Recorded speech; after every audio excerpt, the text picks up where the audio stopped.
Hey, what's up, everybody? Hope you're having a great day. So, what we're going to talk about today is something I didn't think I was going to actually do.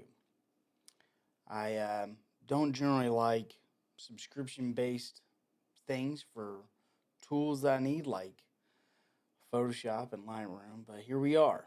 So, the news is, if you don't gather by that, is I went back and signed back up for the photography bundle from Adobe. And I didn't think I would do this, to be quite honest. Like, didn't really see myself going back. Didn't really see myself needing those tools.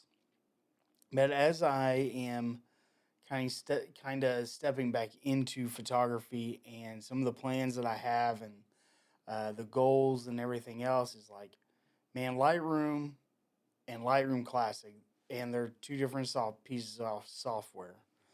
Um, those are by far just the best ones that I have seen to use. Like I've tried a couple of the alternatives, and either they're clunky, the interface isn't great, or the performance just isn't there. And so I think I'm paying $10 a month, but I get Photoshop, Lightroom, and Lightroom Classic. And so the way I have decided to do this is Lightroom Classic will be for all the photos I take on my big SLR, the my 5D Mark III, and any other DSLRs or mirrorless cameras that I go with. The way I'm going to use, and that's all going to be edited in Lightroom Classic because those are generally bigger files, they're raw files, and I don't know, I like editing on like a big screen and that kind of thing, especially when I'm doing panos and HDRs, which is a lot of what I shoot with that camera, anyways. And then what I plan on doing is using Lightroom, the web-based version, which basically what it does, you upload your pictures to the cloud, and then you can edit them anywhere that you're signed in with Lightroom. So Lightroom on the computer, on an iPad, an iPhone, or Android device, your laptop, anywhere like that, you can edit those photos. And a big part of this channel and what I want to do is a lot of mobile photography using the iPad, using the iPhone, and other tools to create, nice pieces of art and do good photography using those tools.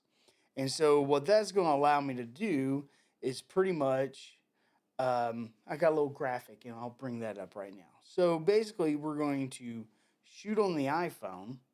Okay, we'll shoot all the photos on the iPhone.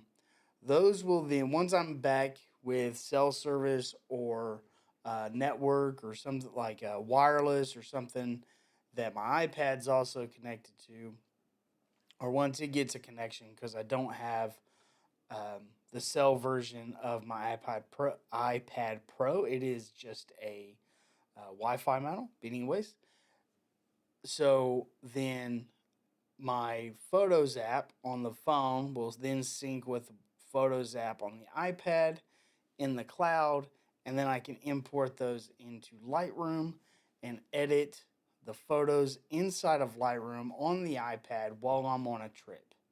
Now, I do have um, the proper adapters to take photos off of my big camera, put them on the iPad and that kind of thing. I have all that hardware, but I kind of want that workflow to be Lightroom Classic. I kind of like the idea of keeping them separated, and I really like the idea of using mobile tools and mobile photography together. I don't know, I might be a little weird. What are your thoughts? Let me know down below on that.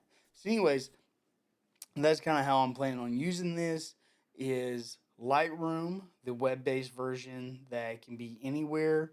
I will take the photos on my phone, and I've even thought about just adding the app on my phone, and then that way I can import right in there. I haven't done that yet, and that might actually be easier as I think about this.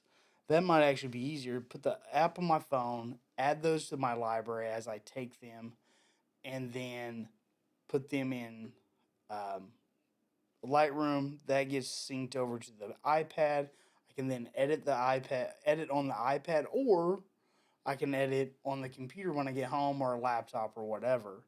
So that's how I can plan on using it. I also will go back to using Photoshop.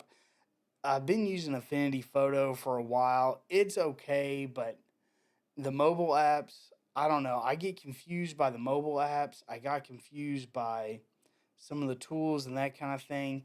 They're great applications. Just my mind, I can't wrap my head around them, and that's probably on me. Um, I just identify better with and can follow Photoshop better. So that's what I'm going to use. They're just tools in the end. It's all about your personal preference. I prefer these tools. I have tried to go away from them um, to see what else is out there, but honestly, I don't think there are better ones. I might be wrong. I mean, I don't know. The ones that I found, I didn't really like, so I'm going back to the tools that I know, and maybe that's it. Maybe I'm a little biased. Whatever. What do you use as a Lightroom alternative? Like, this is only a monthly thing. Like, I can try other stuff. So, what do you use? If it's better, please let me know. Please let me know what you think. I'd like to have a conversation about this. What are some of the tools that you use besides Adobe, or are you a full Adobe house? Like, I use DaVinci Resolve Studio for all my video stuff. I have the iPad app, and I also use Luma Fusion on the iPad for video editing on the go. I find those to be very beneficial, and I like those a lot better than Premiere. Um, I don't know. That's just the way my brain thinks. I have the full version of Resolve Studio, so I can do all the things. I don't use a tenth of its power, to be honest. I just wanted the capabilities, and as I learn and grow, I don't want to have any limitations. So I just bought the software. It's the way I do things. Go big or go home. So, anyways, let me know what you think down in the comment section below. Let's have a conversation, and we will see you guys in the next one. Okay, peace out.